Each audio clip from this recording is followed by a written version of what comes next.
Imagine you discovered that in a single calendar year, the people who controlled the most powerful country on Earth quietly passed two laws that would permanently reshape who gets rich and who stays broke for the next 100 years and beyond. Not through war, not through revolution, through paperwork, through a carefully worded constitutional amendment and a banking bill signed on December 23, 1913, just 2 days before Christmas, when most of Congress had already gone home for the holidays. That year, 1913, is probably the most consequential and least discussed year in American economic history. It was the year a federal income tax was made permanent for the first time.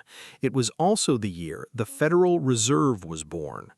When you put those two events side by side and look at what actually happened in the decades that followed, a very different story emerges from the one most people were taught in school. This is the story of a financial transformation so enormous, so deeply embedded into the machinery of everyday American life that most people have no idea it even happened. It is the story of how the dollar lost nearly all of its purchasing power, how a tax sold to the public as a tool to make the wealthy pay their fair share quietly crept down the income ladder until it consumed nearly everyone, and how a group of the most powerful bankers in the world locked themselves on a private island in Georgia, wrote a piece of legislation in secret, and then watched it become the law of the land. To understand how 1913 happened, you have to go back to the world before it.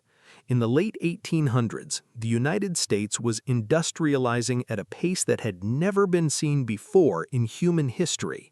Steel mills roared, railroads stretched from coast to coast, and a small group of men were accumulating wealth at an extraordinary rate. Names like Rockefeller, Carnegie, Morgan, and Vanderbilt essentially ran the country from their private offices. But underneath this booming surface, the financial system was dangerously unstable. The United States had no central bank at this point. The country had experimented with central banking twice before, but both had been killed off largely because the public was deeply suspicious of concentrated financial power. Andrew Jackson had destroyed the second bank of the United States in the 1830s because he believed it was a tool of the wealthy elite to extract money from ordinary people. He called the bank a monster. Without a central bank, the American financial system ran on a patchwork of state-chartered and national banks. Between 1863 and 1907, the United States experienced at least 5 major financial panics. Roughly every decade and a half, the economy would seize up, banks would fail, and people would rush to withdraw their savings only to find the vaults empty. The Panic of 1907 was different from those that came before it. It was more severe, and it exposed something terrifying about the nature of power in American finance. It started when a group of speculators attempted to corner the market on copper stock, and the scheme spectacularly collapsed. The banks and trust companies that had lent them money suddenly looked vulnerable, and a massive run on New York's financial institutions began. The stock market lost nearly half its value, and the entire financial system appeared to be on the edge of total collapse. Into this chaos walked one man, not a government official, but a private banker named John Pierpont Morgan. J.P. Morgan gathered the presidents of New York's most powerful banks into his private library on Madison Avenue. He had his people go through the books of struggling institutions to decide which ones were worth saving, and then he literally locked the library doors. The bankers could not leave until they signed a pledge committing their own money to a massive bailout. By 4 in the morning, the resolution was signed, and the panic was brought under control. The public reacted with deep unease. A private individual had decided, largely on his own initiative, which institutions would live and which would die. The question hung in the air: what happens next time if J.P. Morgan is not around? Congress responded by forming the National Monetary Commission, chaired by Senator Nelson Aldrich, a man deeply connected to the banking world and who happened to be John D. Rockefeller's father-in-law. In November 1910, Senator Aldrich organized a trip that officially did not exist. He invited a small group of the country's top financiers to board his private rail car in New Jersey, travel south to Georgia, and spend a week at the Jekyll Island Club, an exclusive retreat where the members collectively controlled an estimated 1/4 of the world's wealth. The attendees included senior partners from J.P. Morgan & Co., the president of National City Bank, and Paul Warburg, a brilliant German-born banker. The problem they were trying to solve wasn't the instability of the banking system for the benefit of ordinary depositors. The problem, from their perspective, was competition. By 1910, independent state-chartered banks had grown explosively, making up 71% of all American banks and holding the majority of the nation's deposits. The Wall Street money trust's grip was slipping.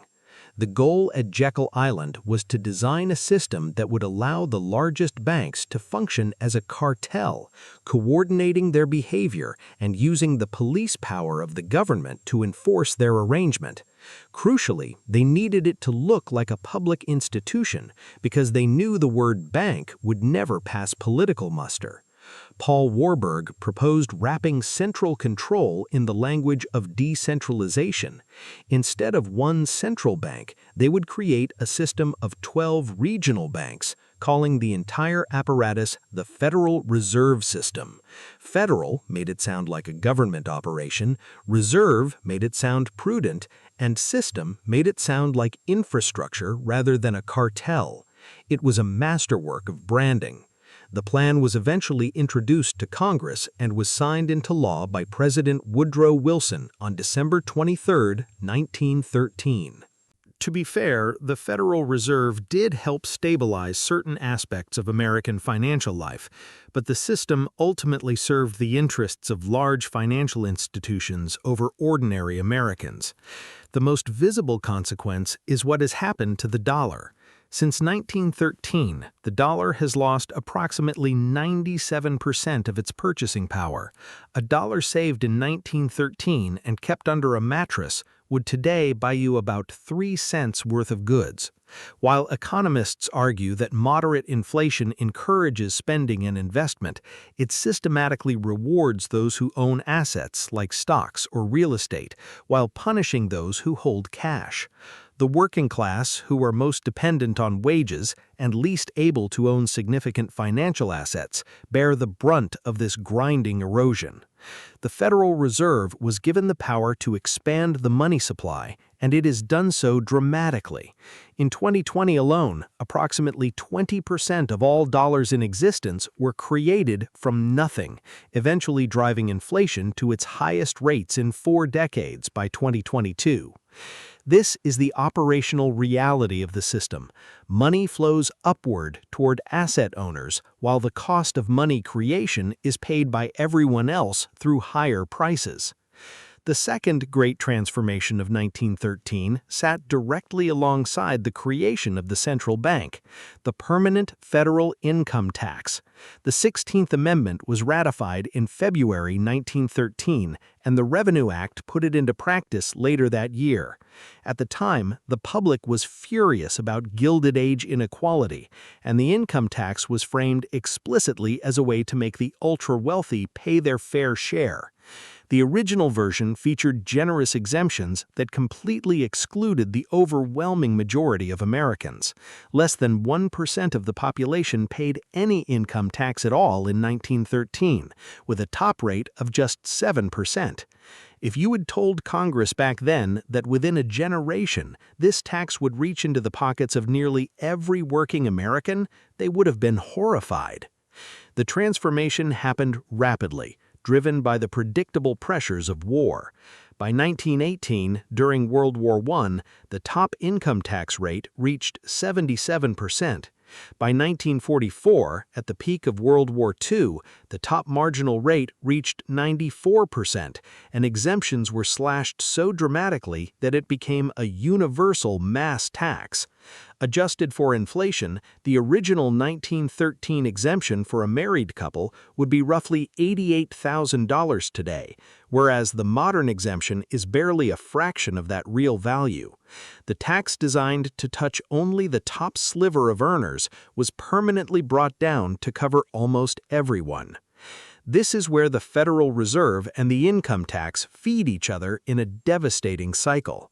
The Federal Reserve's ability to expand the money supply allows the government to run massive deficits and finance expenditures without immediately raising visible taxes. Inflation then does the quiet work of taxation without legislation.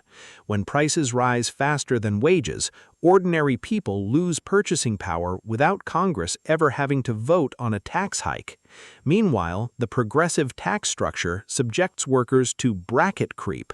When nominal wages rise to keep pace with inflation, workers are pushed into higher tax brackets, even though their real purchasing power hasn't increased at all. It is a double extraction. Inflation erodes the value of your paycheck, and the tax structure takes a larger slice of what's left. This entire trajectory has fueled an explosion of national debt. In 1913, the U.S. national debt stood at $2.9 billion. Today, it stands at roughly $36 trillion. The Federal Reserve made this possible by acting as the buyer of last resort for government debt, keeping interest rates artificially low so the government could borrow at scales that would otherwise be impossible. This debt continuously redistributes wealth. The billions of dollars paid in interest on government bonds flow directly to financial institutions and wealthy investors who hold those bonds, and those payments are funded by the tax revenue collected from working Americans. It is a subtle, relentless transfer system operating every single day inside a framework so familiar that most people never stop to question it. The brilliant sleight of hand is that both systems came packaged in language that made them sound like protections for the public good. The Federal Reserve was a safeguard against panic. The income tax was a levy on the wealthy. But over a century, the gap between the justification and the reality has grown wider. Even the institutional designs were made permanent through quiet adjustments. The Federal Reserve was established with a temporary 20-year charter, but in 1927, Congress quietly rechartered the Fed banks in perpetuity, eliminating any expiration date. Similarly, the introduction of payroll withholding during World War II was a masterstroke of behavioral engineering. By taking taxes out of a paycheck before a worker ever touches the money, the political friction of paying the government is enormously reduced. What 1913 ultimately created was a two-part machine. On one side, a monetary mechanism that operates largely outside democratic accountability, systematically transferring wealth upward through inflation and asset appreciation. On the other, a tax mechanism that became the primary funding instrument of an expanding state, placing its heaviest relative burden on wage earners who cannot access the same shelters and loopholes available to capital. The rules of money are not natural laws, they are human decisions. The architects of 1913 understood this, and they designed a system that served their own interests. Understanding how this quiet compounding machinery operates is the first step to navigating it, because the rules of the game were encoded over a century ago, and ordinary citizens have been paying the price ever since.